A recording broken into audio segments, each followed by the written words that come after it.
Good afternoon, audience, or good evening, good morning, wherever you are. Welcome to this second edition of Polaris interviews, in which our Polaris team, two members of it, myself, Alexander Wolfheesen, and my colleague Hans Vogel, will be joining you for interviewing a person that we think of consideration for any kind of discourse, but especially dissident discourse these days. We have the honor and pleasure to have with us today a very famous person from the Netherlands, our native land, from the province of Holland, no less, Rob Scholte, who will be joining us here. He's also going to be joining us as a Polaris member team. So that is something that we are also greatly honored and pleasured with.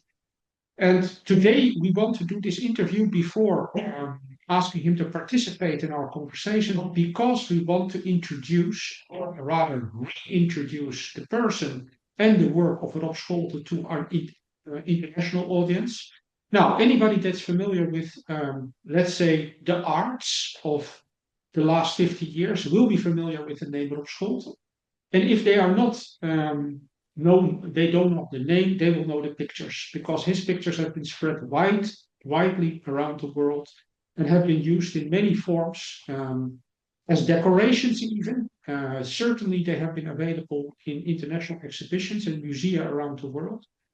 And of course, Rob Scholte has also made a name in many other respects. He has been part of the Dutch artistic and otherwise elite, and as well, he has been somebody that has been active in social media in a very special way, namely in the interpretation of news events, of actuality, through the lens of his specific arts. So this is all some short words of introduction. People will be getting a link under this podcast interview to introduce him through his own site, Rob Scholte Museum.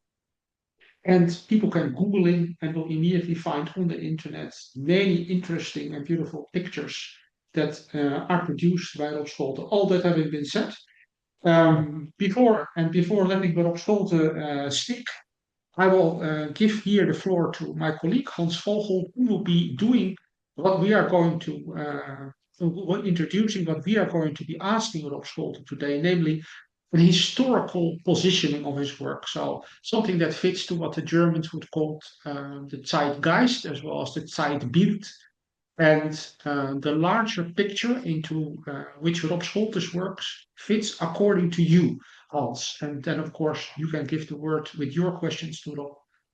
Thank you. Well, thank you, Alexander. Well, I'm just a historian, a mere historian, and I'm not an artist, and I'm not a specialist in art. Mm-hmm. So it's a terrain that I know a bit about, perhaps a bit more than many other people. However, before we delve into the matter, I would like to ask, to make one observation, which is that artists traditionally in Western Europe have been receiving support from governments, from the leaders, from potentates, from kings, from the nobility, and this has enabled them to work and to produce their works. And in general, most artists that we know of and that are famous today, they are not wayward artists. They're part of the power system, and artists that are wayward and that are saying things and doing things and painting things and making things that are not to the liking of the government are a rarity in the classical period, but also in the Middle Ages, in the 19th century, in the 17th century, 18th century. I think only in the 20th century we see artists that do not form part of this establishment. Is there anything in your life, in your personal biography, that would have made you sort of liable or sort of prone to making decisions in your life later on that would make you a wayward artist? Could you explain a bit about that? Yeah, I when you talk about government support, Yes, financial. indeed. Yeah, well, I had some government support in the past.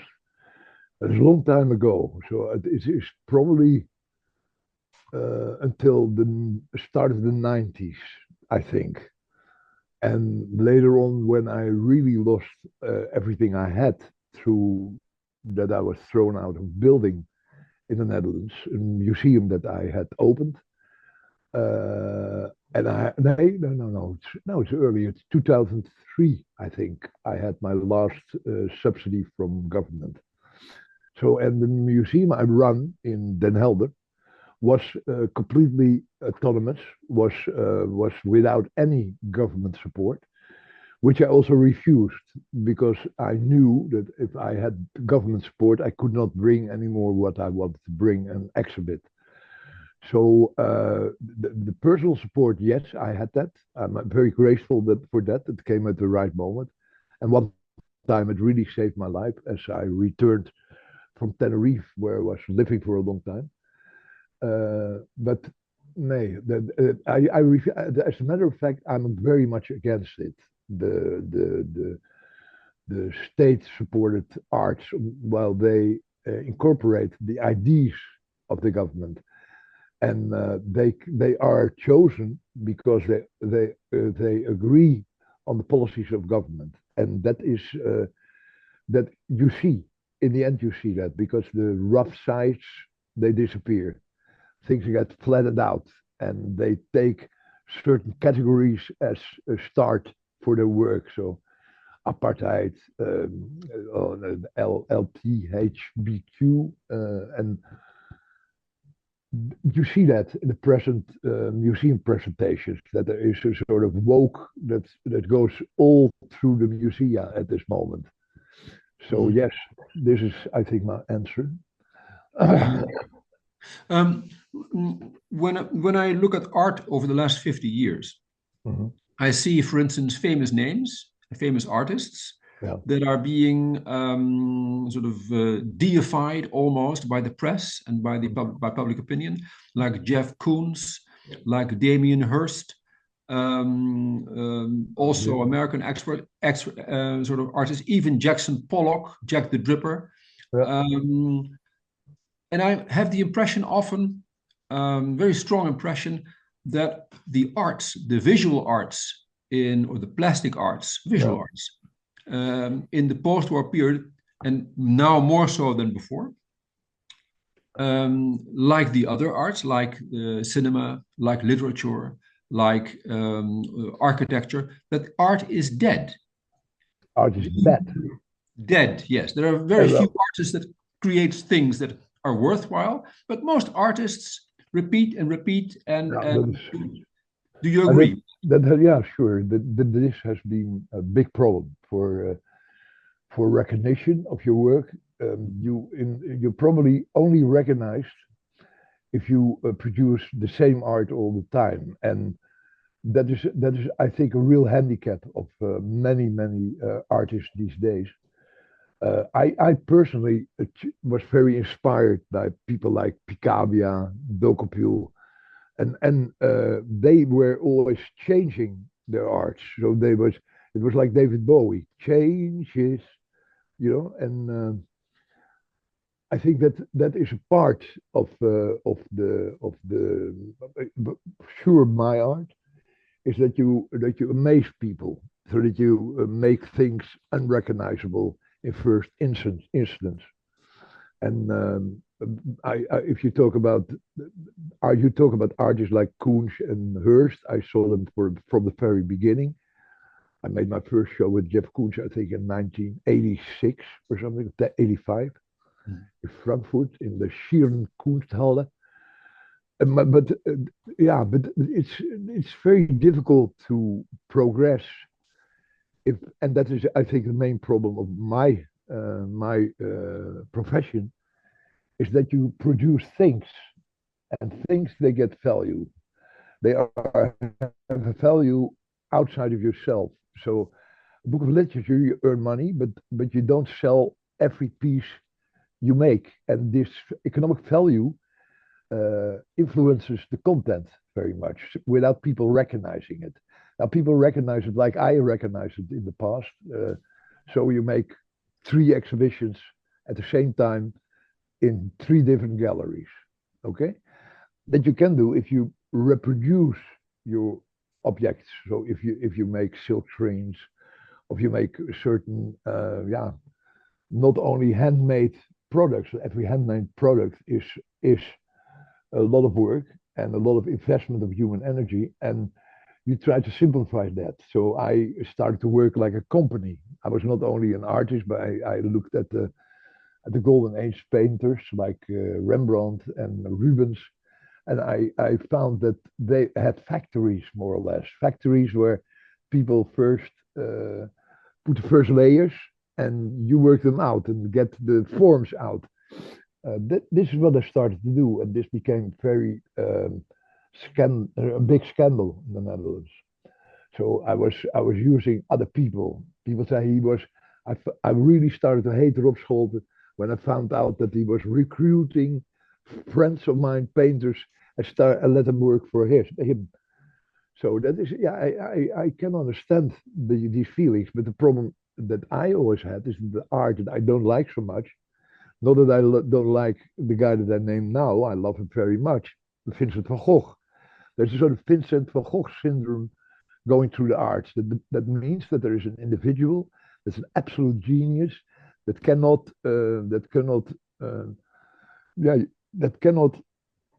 this genius you cannot follow. It is so incredible.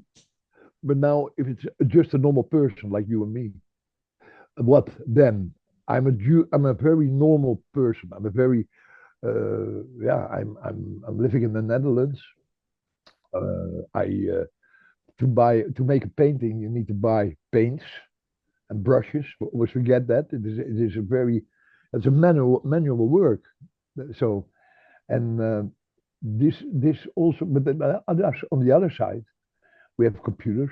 We have modern extensions of our body. We can see, this from sense to tool, and tool, and this from senses.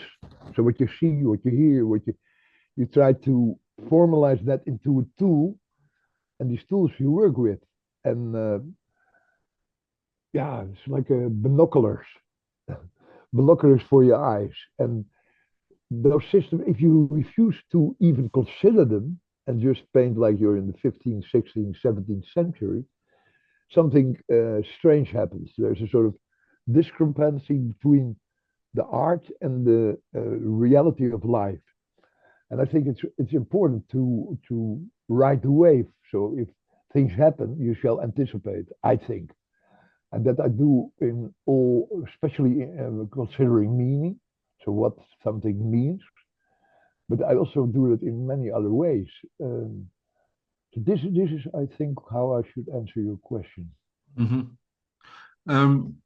What do you think is the relationship today between the visual arts and, say, literature or cinema? Is there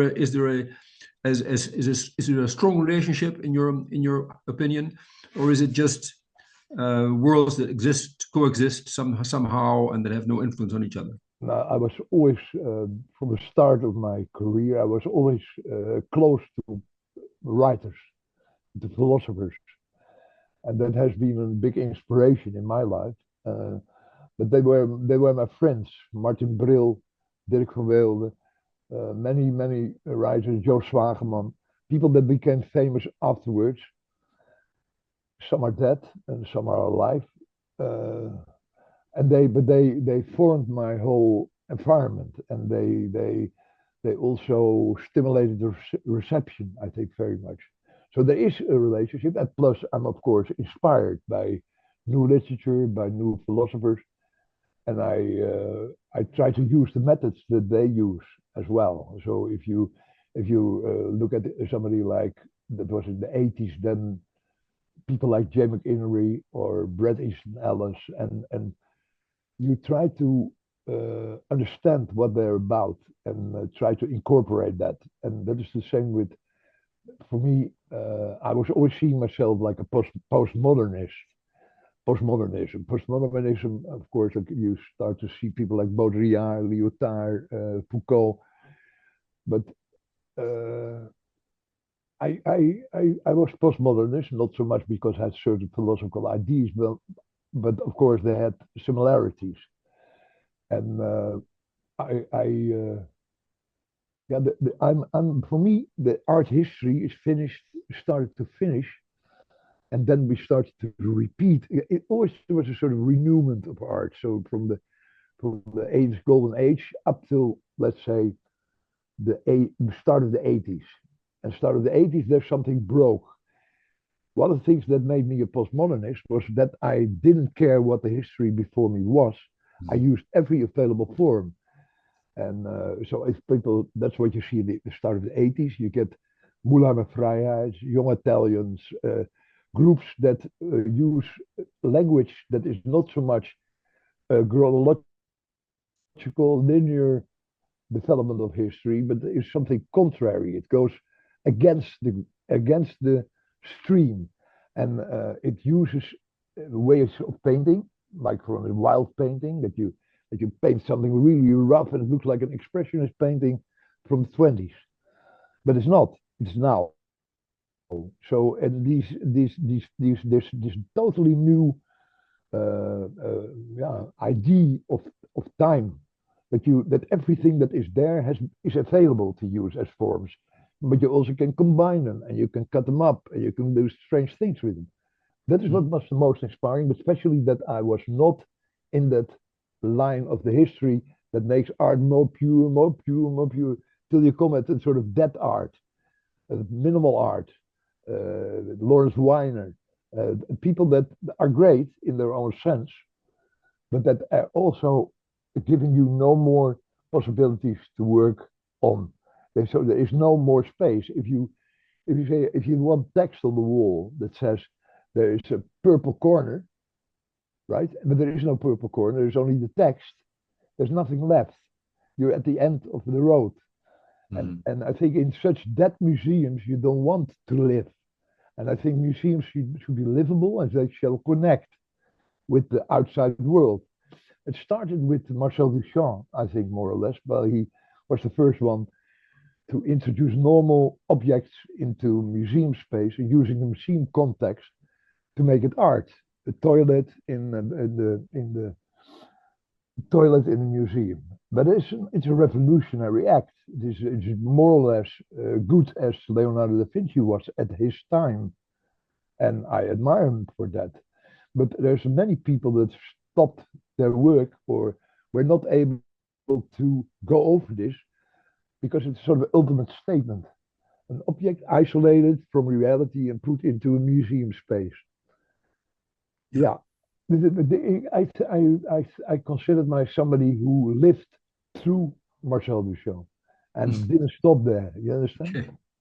That is like. I think it's very interesting what we are now talking about, because you mentioned, Hans, that art is dead. Then you, Rob, mentioned the 80s as a kind of an inflection point that you say, yeah, I myself, from a cultural historical point of view, have called it the ABBA years. So the ABBA pop group, of course, which means A to B and B to A. It is the top, you reach the top and then you fall back and something broke. Is a sentence I heard in this conversation.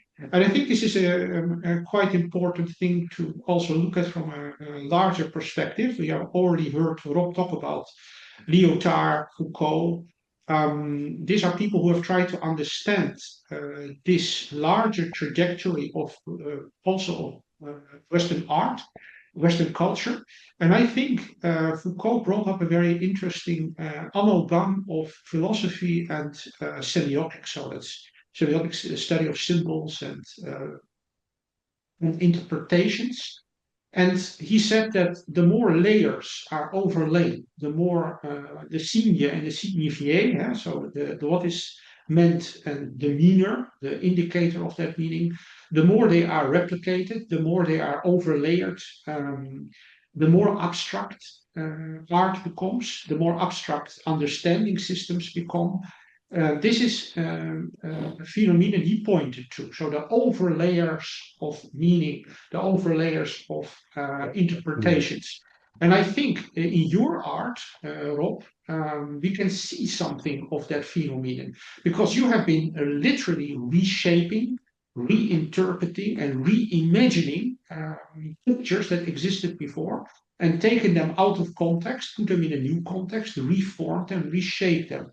And I think this overlayer of meanings, which we are seeing also, by the way, in philosophy itself. So philosophy, Western philosophy has degenerated, according to many people, into a self-reflective system in which you hear echoes of echoes of echoes of echoes. Mm-hmm. And I think the death of philosophy is something that probably coincided with this death of art. Absolutely. That moment. Can you say something more about that? The overlayers of meanings also in your work. Yeah, well, I think that is immediate in such. What you hear me? Because I don't hear myself anymore. Yes, we can hear. There's something wrong with my. Oh yeah. We hear. He's again back. He's again back. I am back. Are you good? Can you talk a moment? Did I hear you? Yes, we can hear. Okay. Okay. Perfect. Now, I think it all started when in the past, people thought that art and actions and objects had a certain meaning that was constant, that was always, which is not true. Because if you move objects or paintings or artworks or books in certain environments, the context of that artwork or that philosophical text will change where you bring it in the world. If you bring it in the world in a certain spot, it will have a certain meaning. But if you bring it at another spot, it will have no meaning, for instance, because the circumstances and the context are such that the meaning disappears. I mean, the meaning of an arrow that goes through a heart, and the very simple form that you see on every tree, it can be somebody who really shoots an arrow. It can be a carving. It depends. If you see it on a tree, it's something else than when somebody is copying that and bringing it into a museum. What disappears of a meaning and what stays? It is very. You can only do it by doing it. If you understand what I mean. And this means that the things that used to be really important in itself, like a communistic manifesto, for instance, it is in another timeline and another context. It means totally different things. It can be an act of resistance. It can also be an act of completely joining an existing idea. You understand what I mean? And that is what is new, I think, very new. That meaning is formed by context, and so where you put it out, when you put it out, is really important for the end result of your interaction. Is that what you mean, Hans? Well, yeah, I think you answered the question very well. Well, of course, your answer. So it's people have to do with your answer what they have to do. I cannot be different than I am. That's true. Yeah. Yeah. And I'd like to ask a historical question as well. So there used to be a time in Dutch culture, in Western culture, that was associated with the hippies, counterculture, the 60s. An episode that I remember the far end of. And that has changed public perception also. It has changed not only live content, physical content, it has also changed perceptions. And one of the phrases that was very important in Dutch culture, I remember, was, it's forgotten by most people now, I will use the original Dutch phrase, verbeelding aan de macht. So it's not so easy to translate. It's something like, imagination has the power, or imagination should be empowered. But the verbeelding in Dutch, though, also the word has another meaning. It means a fantastic reinterpretation. You can imagine something like that also. And verbeelding aan de macht, of course, is something that was an aspiration of also the cultural elite at that time. So it was to change power structures and have a new reimagination, literally, of these power structures. Now, of course, I would argue power is downstream from art. Art decides on what kind of things are valuable in the end, like language does. So art itself is one of the bases of power. So you have been reimagining also art. And what do you think has happened to that phrase, that ambition to bring imagination to power, verbeelding aan de macht? I think it's a very good question, Alexander. There's different things what I can tell you about this. It was a statement that was on the walls during the French Revolution, but not the first one, but one of the many after. Daniel Cohn-Bendit, the whole Cohn-Bendit, the man of 1968, you mean? L'imagination au pouvoir. Yes.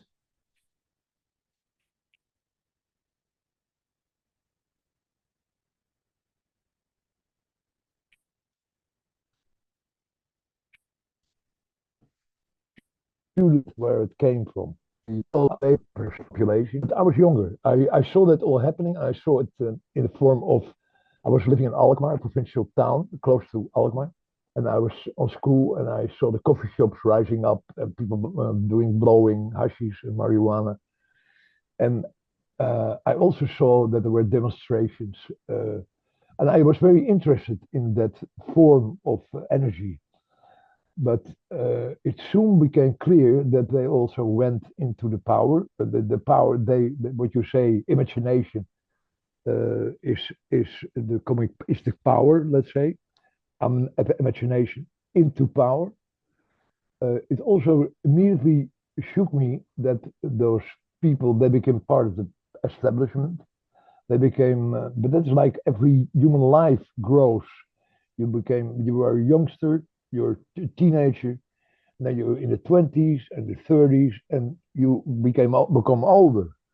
So there are certain aspects of this imagination into power that I think are natural developments to lose that credo. You can have it always, but you're not able to adjust yourself like a human being to all the things that you see happening. You cannot always influence those. And are you okay, Alexander? Sound is okay? Hans, you hear me? Yes, I can hear you perfectly. Okay. Yes. Well, that is, I think, this disillusion that I had about what happened with those figures, those talking faces that I knew from that period, like the hippie period. They became so much part of the system. They became the system in a certain moment, and they were killed off. There were voices that I admired that disappeared because they got murdered. Right? Murder is a complete aspect that we often forget, but it is permanent. It's unbelievable how much people die around you unnaturally. That's what I feel.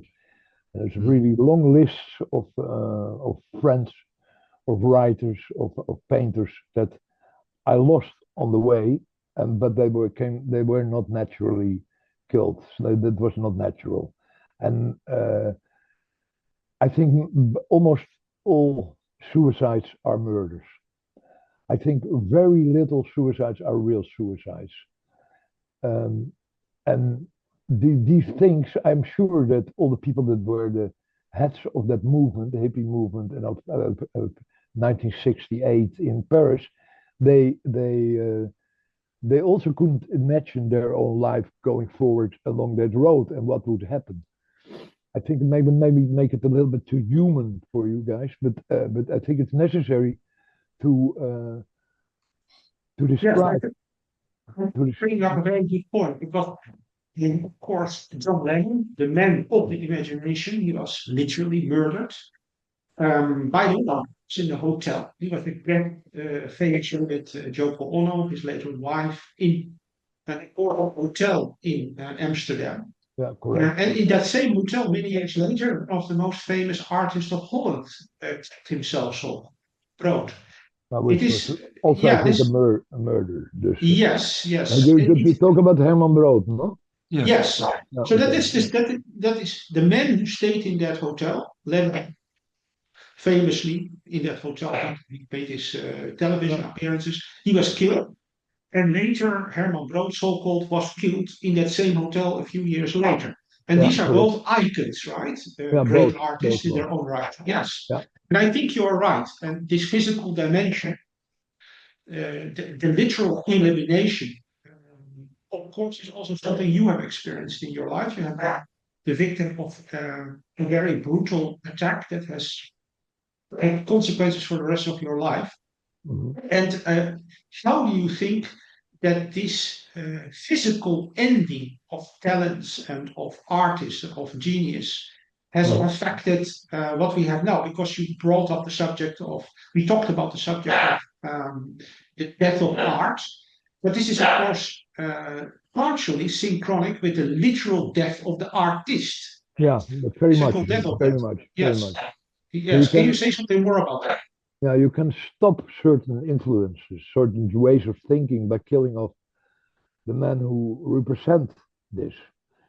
And that is what happens a lot of times, because the system is self-protecting itself and uses all means. There is no, they are masters of life and death.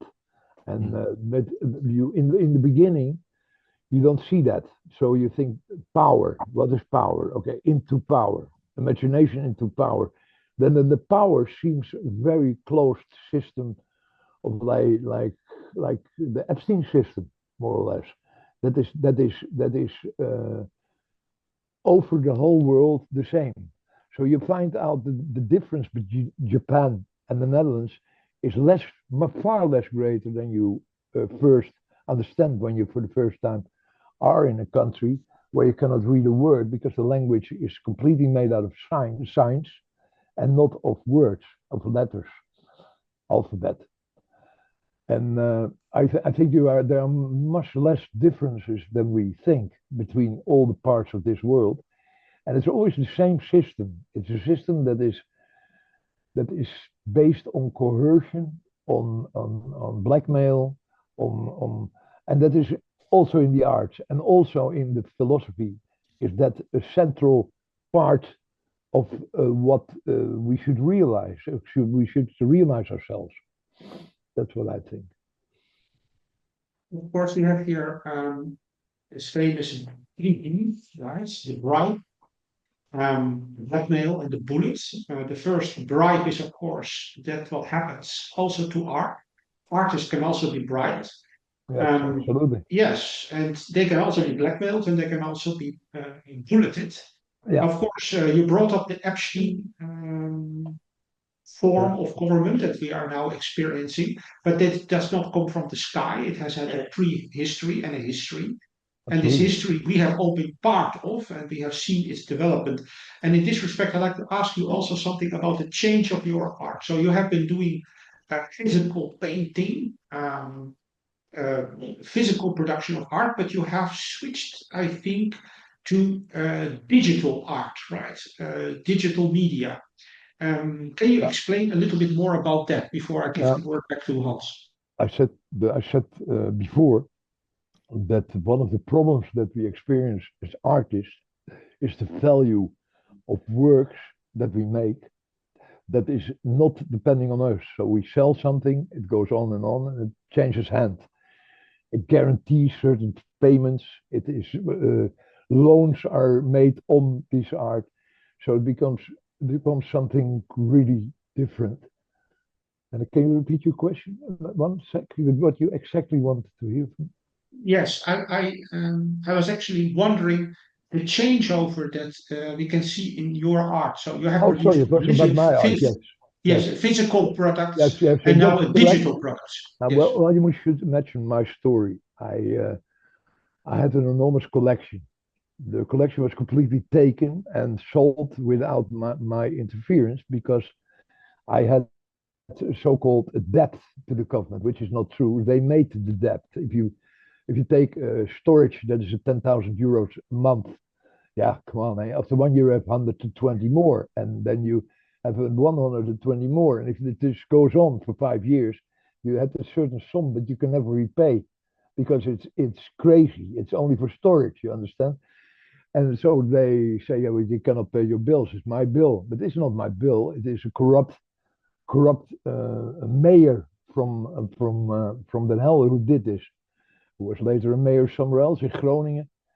But so you're a victim. You don't want to be a victim, but you're victimized.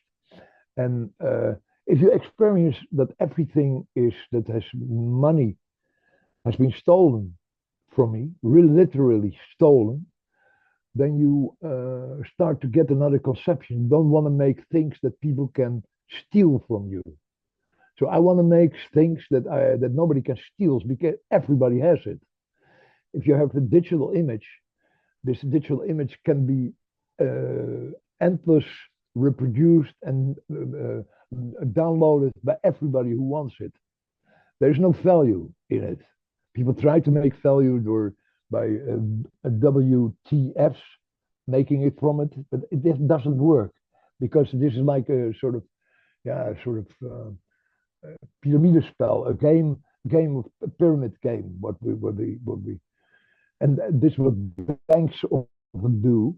But I think that was a real realization that I had, and therefore I had to change my way of working completely. So I could not earn money anymore with it. I don't earn money right now with my work, but that is one of the great pluses of my work, one of the great advantages. One of the advantages is, for instance, if you don't earn money with something, you cannot be held accountable for copyright breaches, for instance. In my work, is a very important part. I don't make money with it. I inform and I educate and I make parodies and I do everything and I'm completely free. There's nobody who can touch my work for the fact that it is reproduced from something else. It's the basis of my work, and that is really the whole idea. What was in my case also that people for 20 years copy my best works and then change them from pieces that are lent for exhibition and change them. And people who loaned the piece and originally bought it get back a copy. And the original stays in the anonymous criminal environment. That is what I have lived through. And I still try to comprehend how it's all possible and how that can be. But it shows the value of art money-wise. It doesn't show the content, it doesn't show anything, but it shows how criminal the environment is. And so my change was towards using computer images. To paint a text is an enormous amount of work because the forms of the letters, they have to be accurate, they have to be fine, and you write with paint. But to copy it just as it is very quick. It is very, and there is no heritage. There's nothing that you can keep from this later on. It is only the meaning that counts, and that's why I chose not to paint anymore. And that's really a serious decision I made 7 years ago, as I was coming in all these problems with the museum that was completely destroyed. And everything that was in it as well. Not destroyed, but sold incredibly cheap for no ID, but only to ID to compensate government for costs they make themselves happen. You understand? Well, we will, of course, do a second interview with you to go delve deeper into the topic of this, what you were just touching upon, the issue of the Dutch authorities' interference with your life's work, Yeah. the case of the museum. Hans and I will be doing in the second interview about this. Yeah. But we can, in general, say something more about the context in which this takes place. So the artist is the giver, and then society is the receiver. And I'm talking here about the receiving end. Hans, if you look at the place that artists and thinkers have in the Netherlands right now, Rob Scholte sitting in front of us, telling us his story. How do you see what happened to Rob as symptomatic for the receiving end, the society that the artist functions in? What do you think, Hans? Well, that's a difficult question. But I would first like to introduce this wider issue, which you're actually touching upon, because I think that the Netherlands is a unique country in one major aspect, which is that ever since the 15th century, 16th century, 17th, all these centuries, in each period, you cannot write the history of European art without mentioning a famous Dutch painter or artist in that period. I mean, European art history is sort of impossible to write without taking into account the major contribution of Dutch artists in every single period. And well, this is my opinion as a historian, and I think you cannot disagree with me on this, because you can name artists from every period, and they're among the first and foremost of each period. Yes. But now we are after the collapse of sort of the collapse of European civilization has begun in earnest in the 1980s. Absolutely. With neoliberalism being embraced by the social democrats in Europe, and with it becoming the leading sort of ideology. I think that art has also entered a new phase, and as you rightly pointed out, it makes no sense to paint things or to make objects or to sculpt things or whatever. We're living in the day and age of the meme and of electronics. Everybody has a mobile telephone. Everybody has a computer.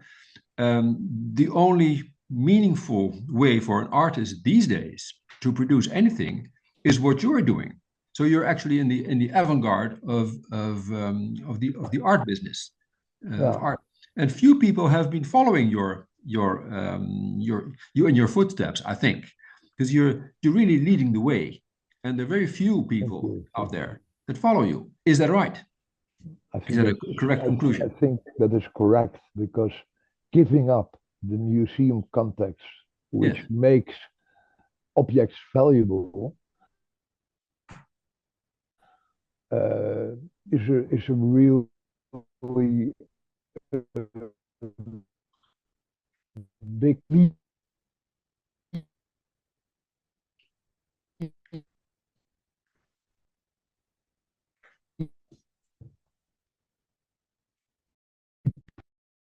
Where we were actually saying that.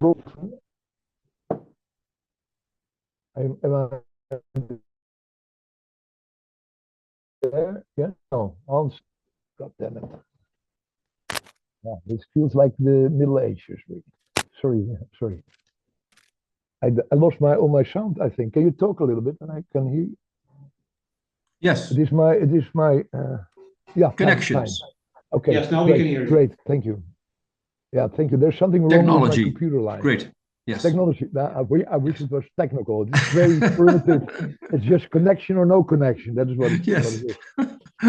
Yeah, but I think you're very right, Hans. But that is also the meaning of the Netherlands. The Netherlands is a very small country, but a very enormous country in the sense that we are the ones that founded the VOC, the Verenigde Oost-Indische Compagnie, and the way we helped colonies, the way we imported fruit, but at the same time we took all the original minerals and we took everything from the world. We were a land of absolute thieves and robbers. That's what we were and what we still are. This system of total neoliberalism, you can really call it that, is what the whole world has been copying over the years. And that is, in my opinion, also the big problem that the world has nowadays. How you get rid of that egoistic ego system, what is ruling the world. And I agree that a lot of people didn't follow me. They also don't recognize my work as art anymore because it is known to them. They know the things that I work with, but I just compose them in such a way that you can see all the things you think you knew in a new way. And that is my work. I think a lot of people cannot lose this system of neoliberalism, but also showing in the individual exhibition of artists. They use this principle and they are still producing economic objects. That's what they're doing. And that is what I lost. So you have to give up everything to really start to be who you are. And this is, of course, a sort of being humble is a very important. I come at the market and everything is sold, Leonardo da Vinci said. Everything is sold. There's nothing left for me. So I should start choosing from the rotten fruits, from the things that are left behind. And that's what I make my art for. That is what I also do. I use all that's left over and not used by anybody. And that is what I try to give the world back. But you're right. There are many things that we want, but we cannot realize. And that we, at the moment, but I think there will be a moment that we realize all. And I have this enormous positive feeling about what will ever happen in the end. But if you lose everything, you don't have anything to lose anymore. I have no legs, but I cannot lose my legs anymore. You understand? And this what seems a handicap is, as a matter of fact, something that is your power, something that is an experience that your body carried, and you can use it or not. If you don't use it, you always will be a victim.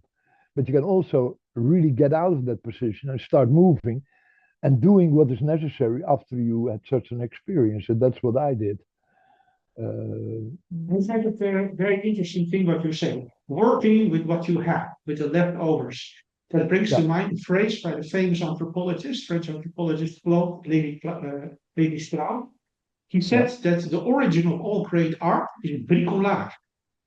Bricolage meaning the collecting of items that are available and combining them in an artistic way. So, for example, well said. Yeah, so some of the primitive art that we see, they are amazing. The totem systems, the decorations, they are unimaginable for modern minds very often. But if you look at their origins, like anthropologists sometimes try to do, you can find it is simply the form of a certain stick from a certain tree that has been created by nature, and this becomes an art object because it has been found in that form by so-called primitive artists. And I think this, what you are saying, working with what you have, bricolage, is a very interesting idea in the sense that it can also mean a revolutionary new start. Because if you work just with what you find and the detritus of what is left behind, it's possible to create to conceive art completely in a new form. I think a small a taste we had of that was in the time of the Russian Revolution. There was this very brief time when the Bolsheviks came to power that art flourished in Russia, right? That art came out of the museum and went into the street, literally. Absolutely. Performance arts, the physical arts, images were being made free, they're freed up literally, and art was put in the public domain and was performed in the public domain. And I think that perhaps that was something of a first glimpse of what can happen later on. But maybe I'm optimistic in this sense as well, looking at our culture. But can you say something more about that? Do you think that a revolutionary moment is coming, not only in the arts, but in culture as a whole? Rob? Yeah, I think that's true. I think through the new systems that we have, am I still hearable or not? Yeah, you can hear me. Yeah, okay. Yes, we can hear you. Okay, perfect. So that what I wanted to say. I think that if you talk about the revolutionary moment, this moment is arriving now, while we, with those modern means like digital currency, digital art, everything is digitalizing. This and everything is in principle available. I remember when the computer came, my father at that time, he said to me, through the computer you can read in the libraries of Louisiana, you can read in the libraries of Georgia, you can be wherever you want, not only America but the whole of Europe. You can enter those and read those books. I said, great, Pop, that's great. I didn't realize there would be entry codes and fees that you need, and that everything was in fact closed off. But it shows that that one of the possibilities through those modern means that we have, like computers, we're able to see all facts next to each other, and if we see the whole picture instead of a certain part, of course this is limited because there's censoring going on, I cannot, etc. And we have, I think we sure have all the same kind of problems with censorship, especially in Europe right now. This is really not a free country anymore. It is a country under restriction, on the fascist rule, and that is the whole of Europe the case. And if they don't get what they want as an outcome of the election, they just kill the elections and start a new one. This is not the truth. One of the aspects, and that's the most revolutionizing aspect that we have, is that we are, everything that was in the shadows will come to light.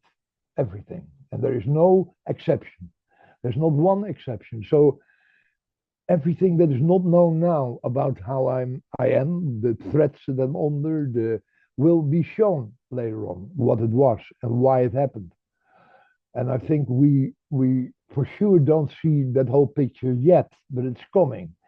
Epstein is part of that. There are things that it shows that there is an elite, and the elite is manipulating us, and they start wars and they end wars, and they fight against themselves, and they play like the Rothschilds in a lot of wars.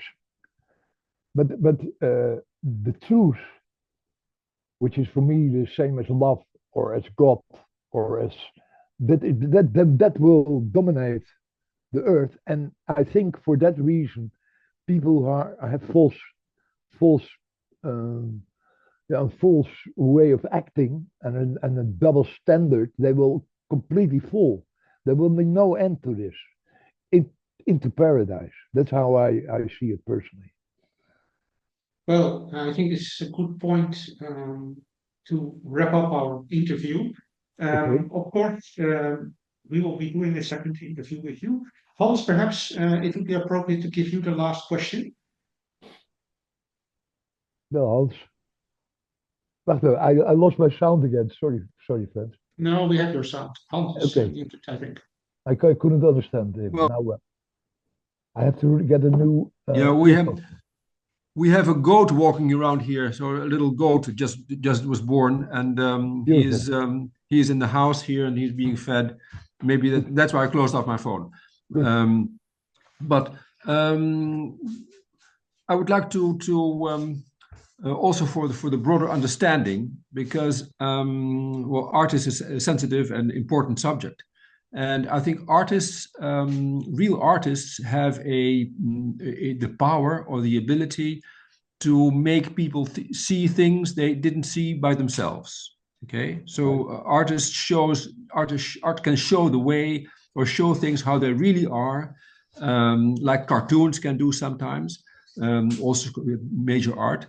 But it occurs to me, maybe you won't agree, but do you think that you can be compared to, in this sense, to people like the Brazilian artist Latouf, who is a major cartoonist, also using pictures and photographs and transforming them the way you do sometimes, and the British artist, unknown artist Banksy, who is also trying to using an avenue that few people know and use and can follow. So you're in the same category for me, but do you agree with that? Thank you. Yeah, I agree with that. Yeah, I love Latouf's work. I used it often in my works as well. And about Banksy, I have several articles on my website about him. There's many things that he did that are important. He disconnected the work with his person, which is also good. He is an anonymous artist in principle. You don't know really his identity, although people who are a little informed will find out. But yes, this is all part of what I'm doing as well, because I'm also distancing myself from my work in such a way that you really don't see the hand who is behind a lot, and that is a very positive position for me. You know, I was always accused of things, of cursed or loved or whatever, but now you cannot even use those words anymore. You understand what I mean? You admire my work, okay, but what does it mean? There is no meaning anymore. So also in political cartoons, it's the same. You lose. Yeah, there is no. Where's the genius that I thought he was, right? And he's getting better every day. That's what you shall understand. Yes, something like this, Hans. Thank you very much. Yeah, thanks a lot. Thank you, man. Well, then thank you very much, Rob Scholte. It was an honor and a pleasure to have us in this first interview. We look forward to the next one. Thank you. It's an honor to be here, and I'm very happy people can listen to me and understand who I am. Okay? Very good. Thank you. Thank you. And goodbye. Thanks. Dag allemaal.